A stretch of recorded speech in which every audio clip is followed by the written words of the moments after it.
Hello साथियों, नमस्कार। आप सबका फिर से आपके अपना यूट्यूब परिवार एमएनसी क्लासेस में स्वागत है।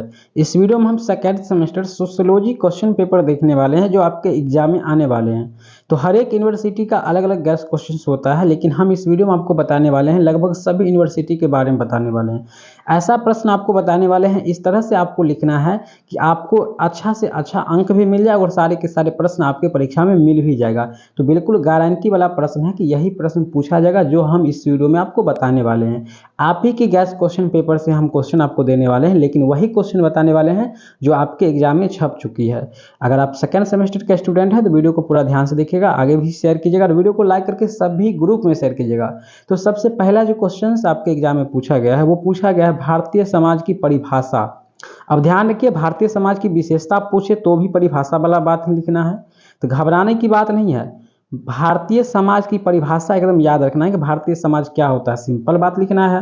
भारतीय समाज कैसा होता है? भारतीय समाज पंचायती राज व्यवस्था की तरह चलता है या गांव में अधिक संस्कार देखने को मिलता है। तो ये सब जितने भी भारतीय समाज के बारे में आप जानते हैं, जो भी आपके मन में आ रहा है समाज के प्रति, वो सारी बातें आप इसमें लिख सकते हैं। और अगला जो प्रश्न आपके एग्जाम में छपने वाली है और छप चुकी है वो है भारतीय समाज में अनेकता में एकता। ये प्रश्न Bravo university, Mithila university, PPU university और मुंगेर यूनिवर्सिटी में पूछने के लिए फेमस क्वेश्चन है। और बीएनएमयू यूनिवर्सिटी भूलिए गए थे, ये काफ़ी इस जितना यूनिवर्सिटी का नाम लिया इन सब यूनिवर्सिटी के लिए टॉप मोस्ट क्वेश्चन है। भारतीय समाज में अनेकता में एकता क्या है? यूनिटी इन डाइवर्सिटी, मतलब कि एकता में बल होता है। इसके बारे में आपको लिख देना है, बस हो जाएगा। अगला जो है यूनिट 2 से जो आपका प्रश्न पूछे जाने वाले हैं वो जाति एवं वर्ग के बीच अंतर। जाति और वर्ग के बीच आपको अंतर, अब ध्यान रखिएगा, केवल जाति के बारे में पूछा गया तो भी आप बना सकते हैं, वर्ग के बारे में पूछा जाता है तो भी आप बना सकते हैं। तो ये क्वेश्चन जो है एग्जाम की दृष्टि से मोस्ट इंपोर्टेंट नहीं, मतलब कि VVI क्वेश्चन है, वेरी वेरी इंपॉर्टेंट क्वेश्चन है, आपके एग्जाम में आ चुकी है। तो एकदम तरह से इसको देख लेना है। अब उत्तर की बात है तो हम उत्तर भी आपको बता देंगे। अब एक बात ध्यान रखिएगा, अगर जाति और वर्ग के बारे में अगर इस तीनों में से कोई क्वेश्चन रहेगा तो बस एक ही का आंसर लिखाएगा, ठीक है। अगर जाति याद करते हैं तो जाति वर्ग क्या है ये भी आप याद कर सकते हैं। तो एक कोई जाति व्यवस्था क्या है तो भी आपको बात लिख देना है, ठीक है। जाति की परिभाषा दे तो भी आप परिभाषा अगर याद करते तो सारा बात हो ही जाता है, तो ये बात भी दे सकते हैं।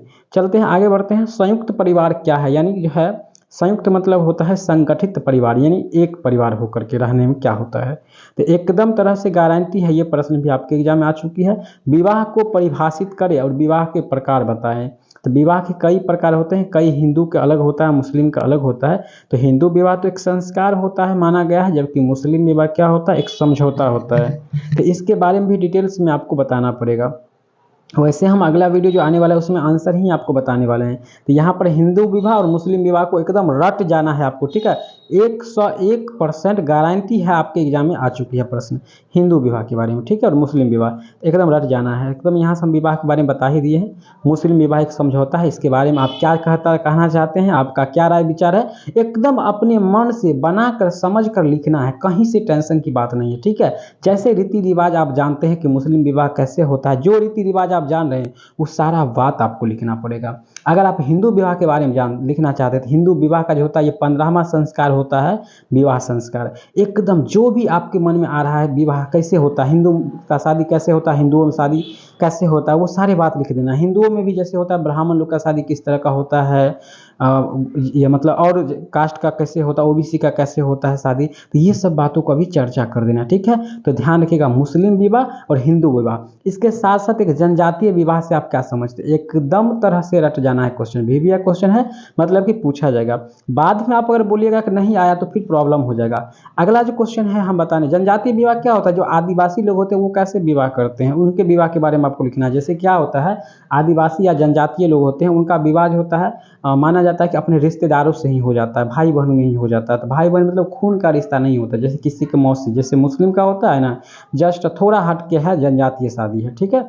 नातेदारी की परिभाषा, नातेदारी की परिभाषा देना है, जो भी रिश्तेदार होते हैं, चाहे पिता का हो या दादाजी का हो या माता जी का, जो रिश्ते में आते हैं, जो उनके मायके का होते हैं वो सब नातेदारी हो जाते हैं, ठीक है। तो इनका परिभाषा आपको देना होगा। आपके बुक में दिया है, आंसर हमारे पास तैयार हो चुका है, हम आपको आंसर भी देने वाले हैं, बट आप वीडियो को पूरा ध्यान से देख लीजिए, आगे हम आपको देंगे, ठीक है। आंसर नातेदारी, एक बात आपको याद करना है, परिभाषा। बाकी नातेदारी से संबंधित कुछ भी क्वेश्चन पूछा जाए इनमें से, ये सब में से कोई क्वेश्चन रहेगा, बस नातेदारी का परिभाषा आपको लिखना ही, हर एक क्वेश्चन में लेना है, ठीक है। और किस तरह से लिखना है जिससे आप टॉप कर जाएंगे, आगे हम बताएंगे विस्तार से। गांव से आप क्या समझते हैं? तो एकदम गांव से क्या समझते हैं? जहाँ पे क्या होते हैं, समाज रहते हैं, मतलब गांव में वास करते हैं, वहाँ पे गाय भैंस या बकरी सभी लोग पालते हैं, किसी तरह जीवन यापन करते हैं, वहाँ पे शहर की तरह सुविधा नहीं होते हैं। तो ये सारी बात आपको लिख देना है, गांव से आप क्या समझते हैं, ठीक है। आगे बात करते हैं यूनिट 4 में। यूनिट 4 से जो क्वेश्चन है महिला सशक्तिकरण, ये काफ़ी इंपॉर्टेंट क्वेश्चन है। महिला की बदलती परिस्थिति के बारे में कहेगा तो भी आप सशक्तिकरण लिख सकते हैं। महिला की समस्याओं के बारे में बोले तो भी आप लिख सकते हैं। महिला सशक्तिकरण के लिए क्या गया प्रयास, तो भी यही लिख सकते हैं। तो इसमें से एक क्वेश्चन आपको याद करना है और सारे प्रश्न का उत्तर हो जाएगा, ठीक है। तो इस तरह से आपने इस चीज़ को समझ गए होंगे।